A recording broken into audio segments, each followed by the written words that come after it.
Jangan lepaskan bayangmu di cahaya suram, bergantung pada sinar yang kian hilang, rapuh namun mencari jalan. Mata berkaca kau sembunyikan wajah, rindu mendalam tapi cahaya suram. Krisis kesihatan klinik. Saya punya dada ni sakit sangat daripada pagi tadi. Rasa nafas pun susah sangat. Okey, macam ni. Saya nak check tekanan darah. Sambil tu saya nak check puan punya dada. And kita buat ECG sekali boleh? Okey, Ifa terus tolong siapkan ECG. Sambil tu pastikan yang ada emergency trolley dengan oxygen tank, okey? Okey, baik doktor. Saya akan buat sekarang juga. Homeopati membantu menstabilkan keadaan. Kita tak boleh melupakan rawatan konvensional, terutamanya untuk mendapatkan tindakan yang segera. Homeopati adalah sokongan, bukan pengganti. Tapi, pesakit ada hak untuk memilih rawatan yang mereka nak. Kita kat sini beri mereka peluang untuk mereka. Kalau begitu, kita boleh bincang dengan Klinik Taqwa untuk mencari jalan tengah.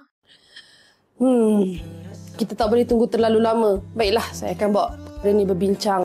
Integrasi dalam rawatan. Hati yang repuh takut malam kelam. Kan saya dah cakap sebelum ni, kita tak boleh kompromi when it comes to kecemasan.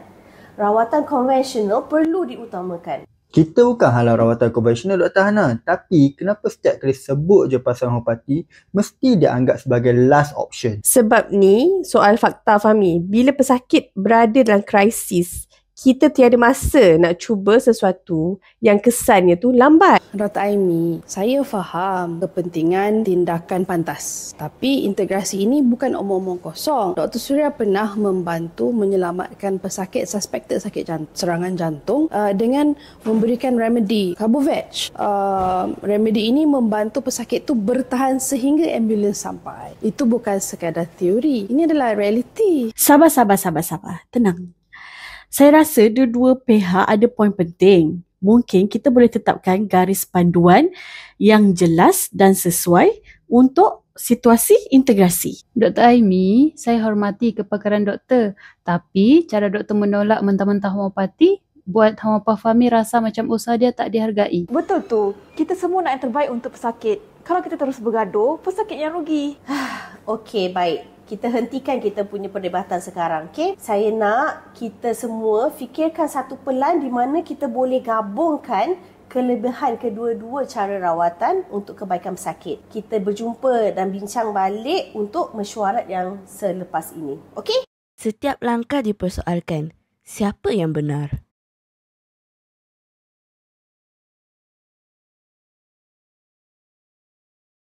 Kenapa kami asyik kena buktikan diri? Kak Mariam dah bagi contoh yang sangat jelas. Dr. Surya pernah selamatkan pesakit yang ada masalah jantung dengan ubat homeopati dulu sebelum ambulans datang. Tu dah ada bukti dah tu. Itu dah bukan eksperimen dah tu. Fahmi, saya tak menolak homeopati. Tapi kalau kita terlalu bergantung pada rawatan alternatif dalam keadaan kritikal, kita boleh kehilangan pesakit. Dr. Aimi, mungkin kita boleh wujudkan protokol khas untuk kecemasan. Sekurang-kurangnya kita tak perlu bergaduh setiap kali seperti macam ni lah. Kita semua ada kepentingan dalam hal ni. Tapi marah takkan selesaikan masalah. Kita kena cari jalan penyelesaian.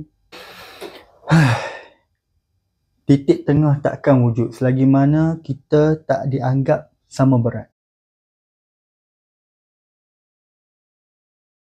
Fahmi ada poin yang betul. Homeopati dah banyak kali membantu. Tapi masih dianggap sekadar sokongan. Kalau Dr. Surya tidak bertindak cepat, pantas ketika pesakit serangan jantung hari itu, mungkin pesakit itu tidak akan dapat bertahan sehingga ambulans sampai. Saya faham, saya nampak kepentingan homeopati. Tapi kita tak boleh terus macam ni. Kita kena cuba setkan satu garis panduan supaya kita tak terus berbalah. Mungkin kita boleh bentuk satu tim khas untuk kaji kes-kes sebelum ni. Lepas tu kita sediakan prosedur yang semua boleh setuju. Saya setuju. Saya akan bincang dengan Fahmi lah supaya dia lebih terbuka jugalah dengan idea yang macam ni. Okey, nanti kita akan setkan satu garis panduan.